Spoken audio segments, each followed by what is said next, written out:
That elevator wasn't on any of the building maps. I first noticed it during my 3rd week working the night shift. It was just a narrow, plain metal door tucked away at the very end of the basement hallway. There were no floor numbers, no call buttons, nothing. Just a single faded sign crudely taped above it that read, "Service only."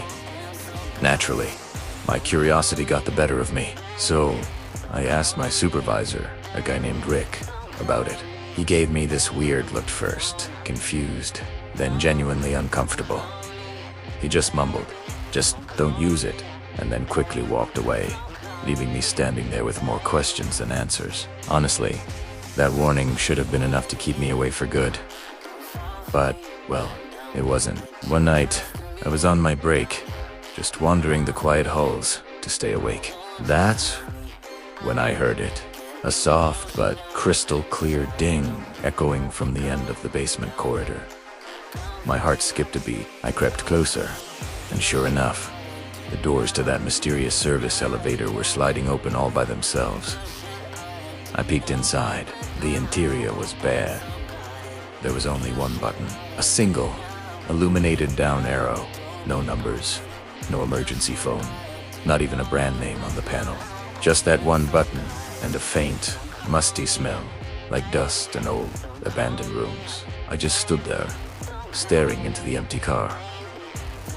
My mind racing. I told myself it was probably just broken, a wiring issue, a glitch in the system. But then, as if it had read my thoughts, the down arrow button pulsed with a brighter light. The doors began to slowly, silently close.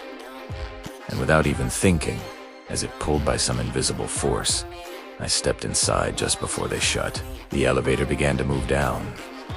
It was smooth at first, a gentle, normal descent, but then it started to get slower and slower, until it felt less like it was descending and more like it was sinking through something thick and heavy. I glanced up at the floor counter display, expecting to see B2, B3.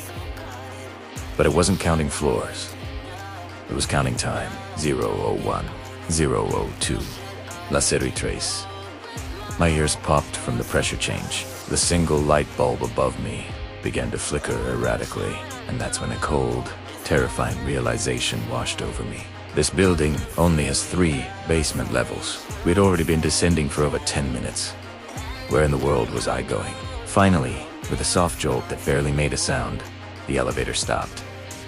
The doors slid open. I found myself staring at a hallway that looked disturbingly familiar. It was an exact replica of my office floor upstairs. Same ugly patterned carpet, the same buzzing fluorescent lights, the same numbered doors, but everything was eerily quiet, as if the very sound had been vacuumed out of the air. Cautiously, I stepped out onto the carpet. Behind me, the elevator doors closed with a whisper, vanishing into the wall. There was no button to call it back. I was trapped. A knot of panic tightened in my chest.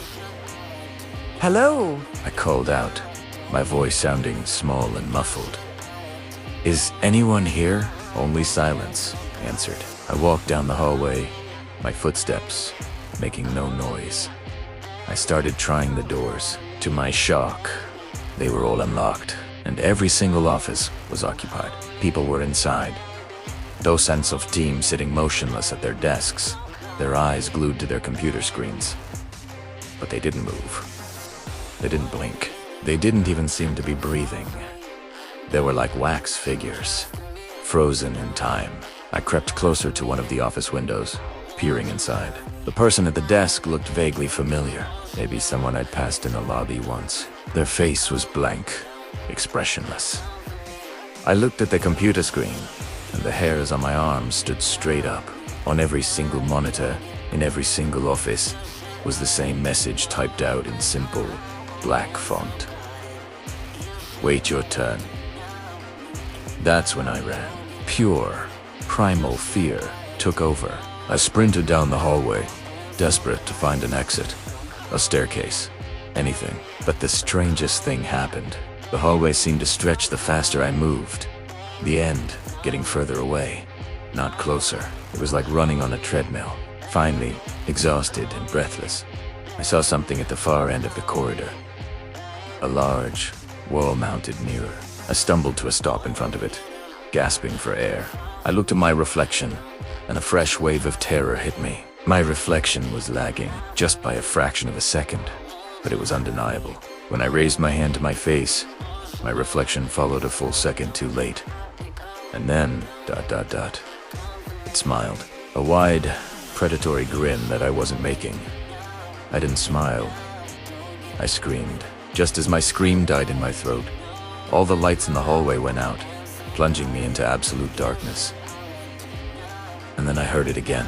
That soft, familiar ding. Right behind me. You spoon. The elevator doors were open. A soft light spilling out from the empty car. An invitation in the dark. I didn't hesitate.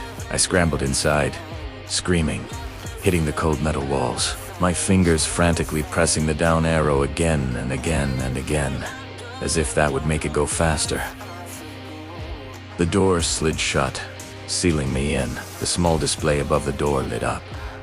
La 01, La 0 y 2. And then the numbers vanished, replaced by a new message, glowing in a sickly green light. It said, "You're early." I woke up with a jolt, slumped over at my desk. The morning sun was streaming through the office windows. My coworkers were starting to trickle in, chatting and grabbing coffee. A couple of them came over to my desk. "Hey, you okay?" One asked. "You look like you've seen a ghost." Another one added, "Man, did you stay late again? You look absolutely wiped." I mumbled something about a bad dream and tried to get my bearings. My heart was still pounding in my chest. As soon as I could, I excused myself and made my way down to the basement. I had to see. I had to know. I walked to the end of the long hallway, my steps echoing in the morning quiet. But it was gone. The service elevator was gone. There was just a blank, seamless wall where the door should have been. No sign, no outline, no space where it could possibly have been. It was like it had never existed. I try not to think about it. I try to tell myself it was just a nightmare, a stress-induced hallucination from working too many night shifts. But sometimes, when I'm working late and the office is quiet and empty, I'll hear it, a faint, distant ding, seeming to come from deep below the building. And every now and then, my computer screen will flicker, just for a split second. And in that flicker, I see a message I know I didn't type. Wait your turn. Thanks for listening to my story. If you enjoyed tales of workplace horror and things that go bump in the night, be sure to hit that like button and subscribe for more. Stay safe out there, and maybe take the stairs.